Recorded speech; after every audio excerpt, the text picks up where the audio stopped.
You are now into your latest venture, Micromed. Not much of a background in medical technology wise. How do you become so good at leading these companies? Well, I think that a lot of it is hard work, um, never giving up, and for me, really the key has been to ask myself every day, is there one more thing that I can do?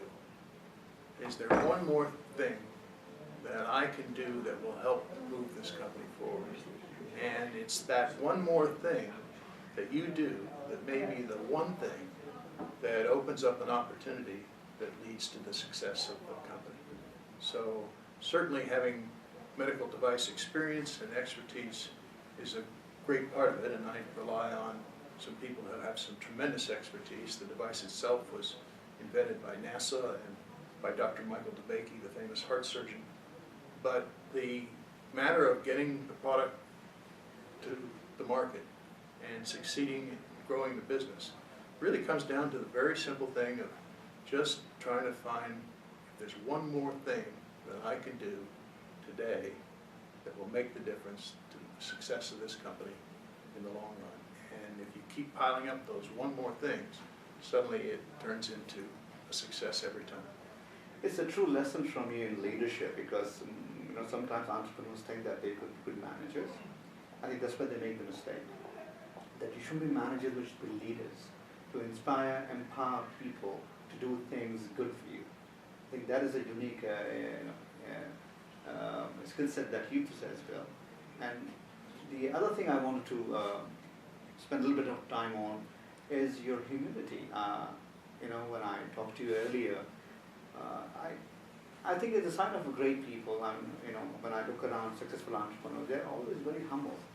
And you said that you never think of being in command of a situation. Yes, I believe that most of the times the situation is controlled you. And I think that a difficult lesson for me to learn was that I can't always control life.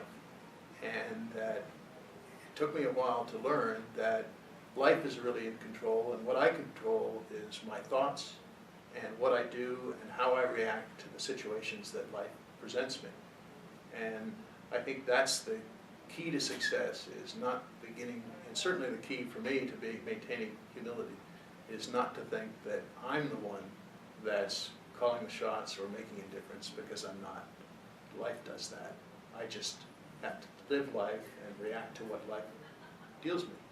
And if I can do that in a way that is thoughtful, and if I can do that in a way where I'm always thinking about what more can I do, what more one thing can I do, or what one thing am I doing that I should not be doing, that will lead to the success of my business or that will lead to my success in life, and that's really about as simple as it gets. And that's pretty much all it takes. And if you're concentrating on finding one more thing, and there always are, there's lots of one more things, it could be that one thing that makes the difference.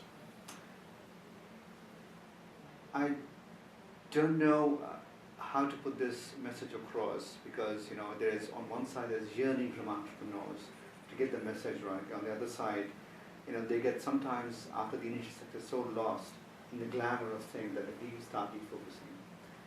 Does it take an accident or an incident in personal life that is so huge that impacts your life forever to get to the point where you think you're not the master?